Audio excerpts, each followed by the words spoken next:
Just দেখো বন্যার জল, এই হুগলি নদী পুরো ভর্তি হয়ে গেছে জল। আর ওই সিঁড়ি দেখছো, ওই সিঁড়ির থেকে আরো একতলায় আমরা গিয়ে স্নান করতাম, সেই জল উঠে সিঁড়ি ছাপিয়ে যাচ্ছে।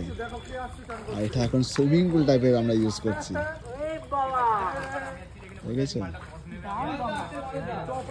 চারিদিক দিয়ে জল মানে এন্ট্রি করে যাচ্ছে। তোরা চড়া চড়া ওহো, আজকে মহাদেব কিন্তু মা গঙ্গা